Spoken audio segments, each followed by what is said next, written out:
This is Japanese Economic Review Channel. This time, let's take a look at SBI Securities' domestic weekly outlook. It's good to be back. And honestly, looking at the numbers this week, there is a lot to get through. It's not every day you see the market moving like this. Moving like this? Yeah. That's an understatement. We're broadcasting as a Japanese Economic Review Channel, and I have to tell you, looking at the screen, it feels like we're on a rocket ship. It certainly has that feel. The momentum is just... Yeah. It's incredible. We're flirting with 57,000 on the Nikkei average. 57,000. But here's the question, and I think it's what everyone's wondering.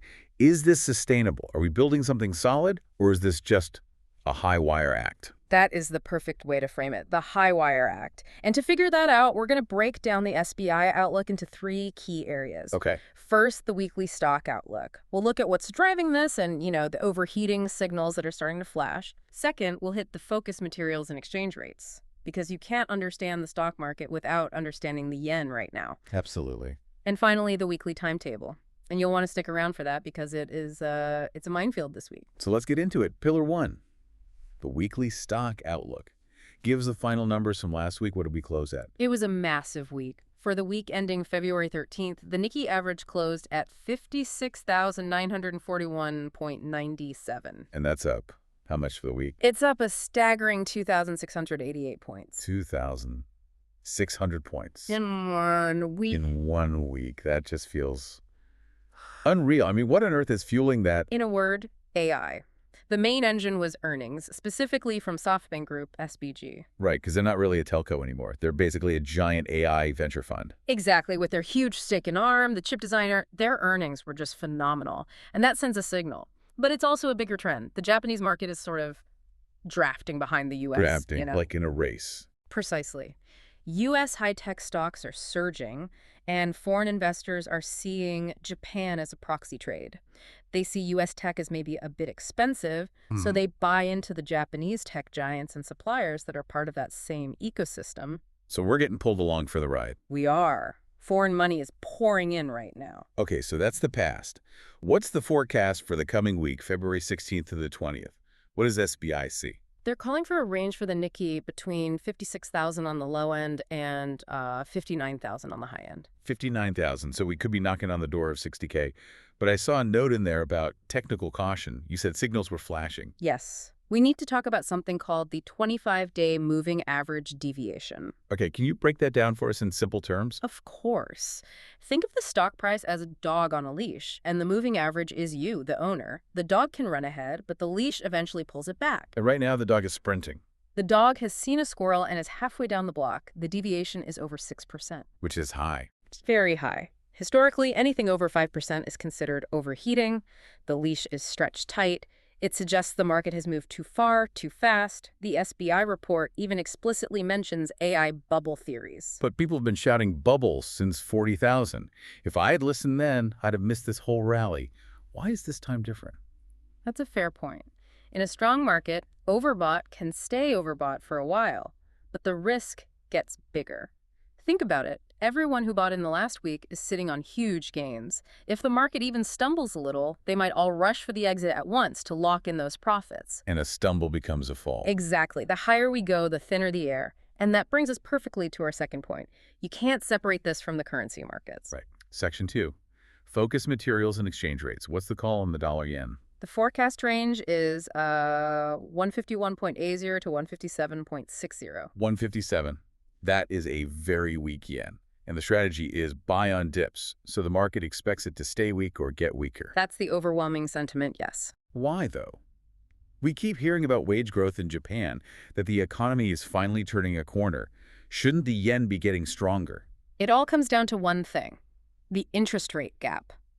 And more specifically, the patience of the U.S. Federal Reserve. They're not cutting rates as fast as people thought. They're not in any rush at all. U.S. inflation data, the CPI and PCE, it's just sticky. It won't go down to that 2% target. So as long as U.S. rates are high and Japanese rates are near zero, the money flows to the dollar. It's just a better return. It's as simple as that.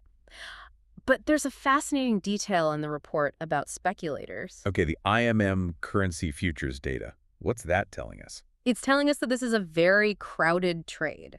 Speculators like hedge funds are overwhelmingly short yen. They're all betting it will keep falling. And when a trade gets too crowded, It gets dangerous. Imagine a tiny room with everyone standing on one side.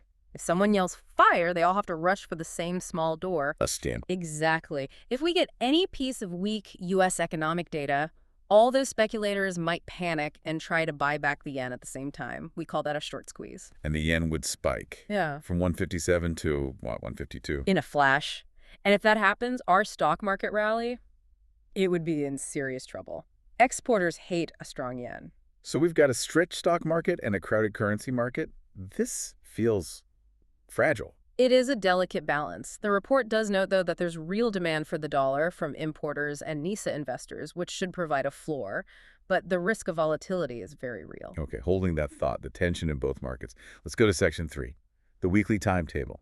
It looks like a busy one. It's packed. Let's walk through it. All right, Monday, February 16th. We start the week off with a big one, 8:50 a.m. We get Japan's preliminary GDP for the last quarter of 2025. The reality check. That's exactly what it is. Is the actual economy growing as fast as the stock market thinks it is? A weak number here would show a real disconnect. We also get earnings from Bridgestone. Tires. A good look at global logistics and trade. A very good indicator, yes. Moving on to Tuesday the 17th. A bit quieter. Domestically, yes. We have the Tertiary Industry Index. But the focus will be overseas at night.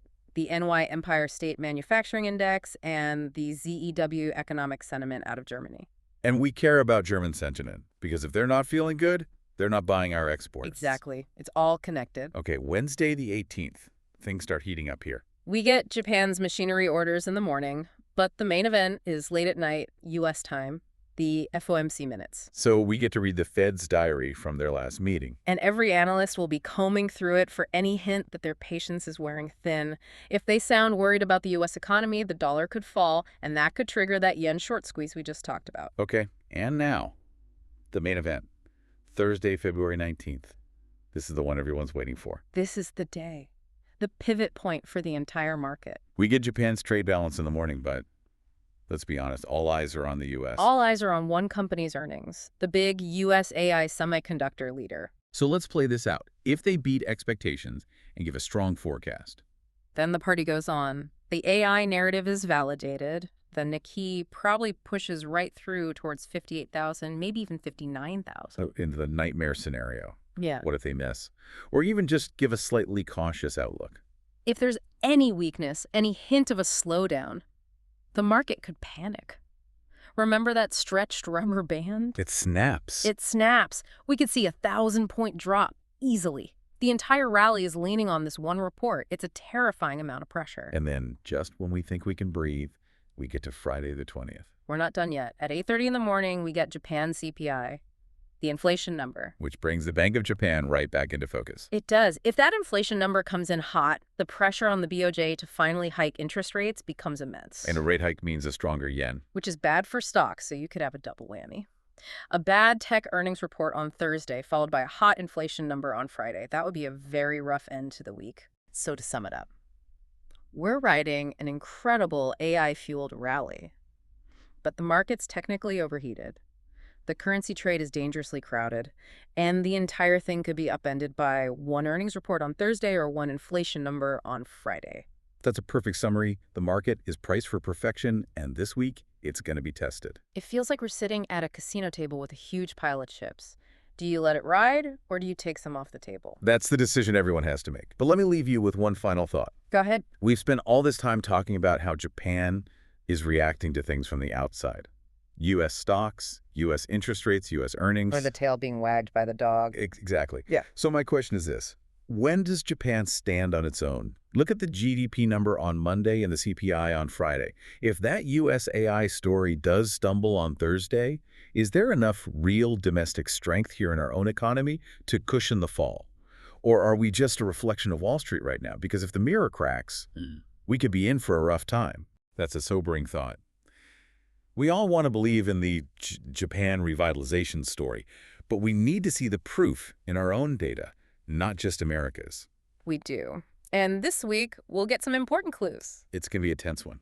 A historic week, one way or another. It certainly will be. Thank you for watching the Japanese Economic Review. We look forward to having you with us again.